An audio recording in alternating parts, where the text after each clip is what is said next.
ver, yo opino que el terror siempre enganchará al público, sea la época que sea, siempre enganchará. Pero que ha habido un cambio drástico, eso es totalmente visible. El terror antes era mucho más misterioso, era más psicológico. Ahora ha habido una evolución muy grande en el terror, cuando hemos incorporado a lo mejor ya más películas de zombies, más películas de vampiros, ¿vale? Más tipo gore, ¿vale? Entonces yo creo que el terror ahora se ha dado un paso más allá.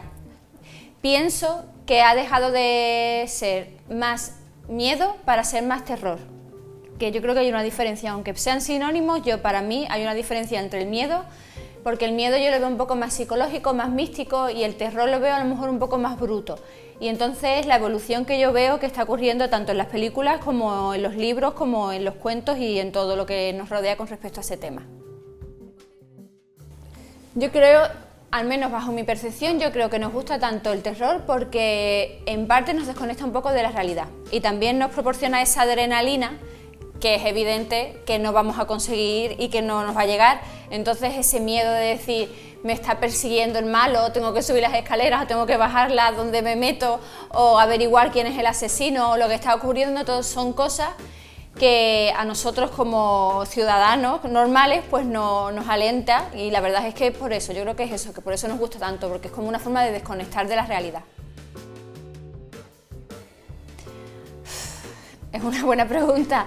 Yo creo que todos necesitamos salir de esa realidad en la que vivimos, aunque vivamos cómodamente. Yo creo que a veces necesitamos escapar de nuestra propia mente. La mente nos atrapa mucho, la mente nos fustiga mucho, nos manda muchas obligaciones, también tenemos las propias obligaciones del día a día, y entonces buscar ese arte que todos llevamos dentro, ya sea un arte musical, ya sea de escritura, ya sea un arte corporal, yo creo que es una forma de evadirnos, de nuevo, como he dicho antes, con las películas de terror. Ahora es el propio cuerpo, la propia persona la que desconecta de este mundo tan acelerado, de este mundo que nos exige tanto, y también un poquito de esa realidad de decir, naces, creces y mueres, y es lo que tienes que hacer, lo que tienes que acatar. Tienes que acatarte a una serie de normas, a una serie de convicciones, y yo creo que expresarnos a través de nuestro propio arte, lo que nos gusta a cada uno, es la forma más maravillosa de tocar esa creatividad que todos tenemos dentro. Creo que es fantástico poder evadirse. En la segunda hay muchas sorpresas, muchísimas cosas, hay unos giros enormes que no es muy difícil de averiguarlos, muy difícil. Lo que sí, con lo que sí te puedes identificar seguramente es con el personaje de Alan, que aunque las personas que hayan leído la novela pensarán de Alan que tiene una serie de rasgos psicópatas, una serie de rasgos malvados, por decirlo de alguna forma, creo que aún así te identificas con él porque es una persona que ha sufrido durante toda su vida, durante su niñez, durante esa adolescencia, también sufrió durante su madurez e incluso al final de su vida también muestra un tipo de sufrimiento. Por eso creo que la sorpresa y lo que más llama la atención del libro es que, a pesar de saber lo que está ocurriendo con el protagonista, te puedes llegar incluso a sentir identificada con él. Sí, yo en todas mis novelas siempre vais a ver un poquito de toque familiar, siempre va a aparecer un poquito de toque familiar, siempre va a aparecer una persona que esté conectada con el protagonista, ya sea su hermana, ya sea su hermano, su madre, su padre. En todas las novelas siempre va a tener ese enfoque familiar porque me gusta mucho resaltarlo.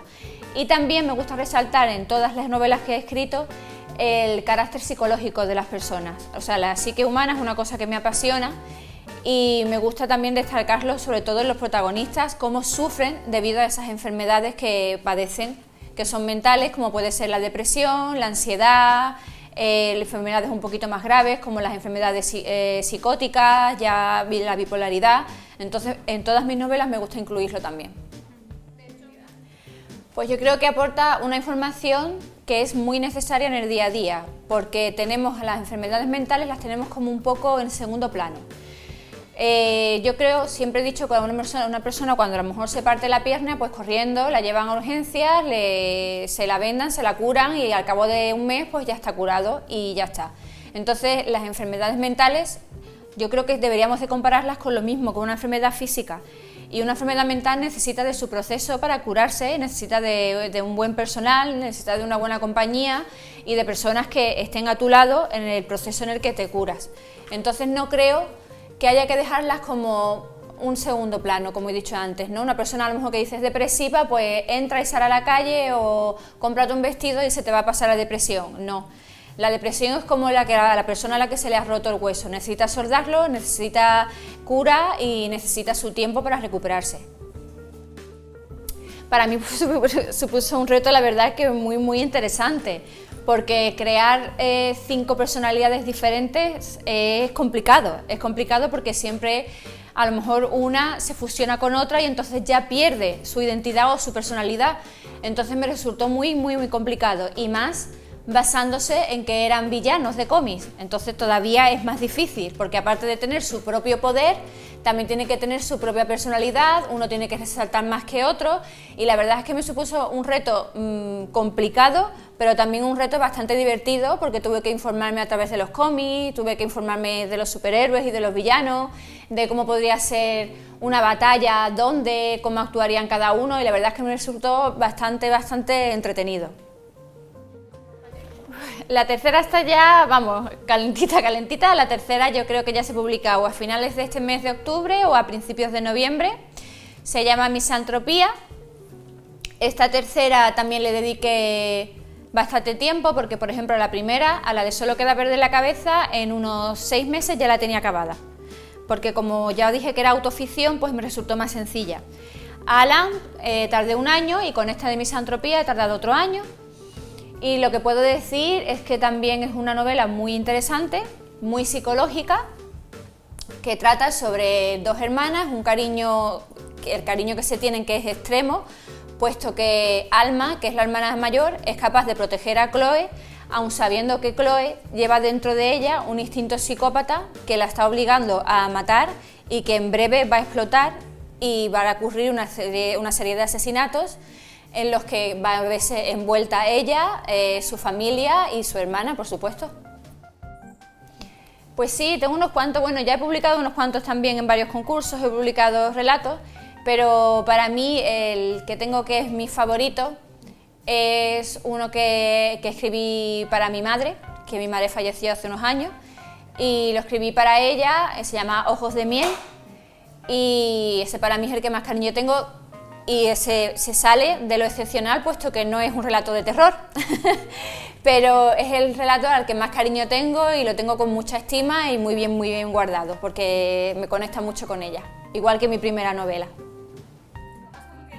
Sí, son libros y cuentos personalizados. Por ejemplo, si me pides un libro, una pareja, ¿no?, que a lo mejor se va a casar, y me dicen, pues mira, es que yo quiero que nos hagas un libro de cómo nos conocimos, de los viajes que hemos hecho, de todos nuestros sueños, nuestras esperanzas, hasta el momento en el que vayamos a casarnos. Entonces, pues yo hablo con uno de los dos, me cuenta todo, me manda una serie de datos, incluyo fotos, incluyo ilustraciones y le creo yo un libro con su portada y su contraportada de unas 80 o 100 páginas. Y con los cuentos ocurre lo mismo para los peques. Si por ejemplo un peque quiere ser un superhéroe de Marvel, por ejemplo quiere ser Hulk, pues la mamá me dice, pues mira, mi niño tiene estos amigos, quiere ser Hulk, pues le gusta esto, y yo ya le creo también una historia relacionada con ellos y le hago también el cuento con su portada, sus fotitos, sus ilustraciones, y la verdad es que es muy bien, está muy entretenido y está muy bien. En absoluto, sé la historia completa cuando me siento a escribir. He variado millones de veces las tramas de mis libros, ¿vale? El primero no, pero el de Alan y el de Misantropía, bueno, es que Alan hasta el último mes, o sea, que me quedaba para publicar, cambié el final, o sea, lo cambié. Y Misantropía estoy haciéndola una segunda parte.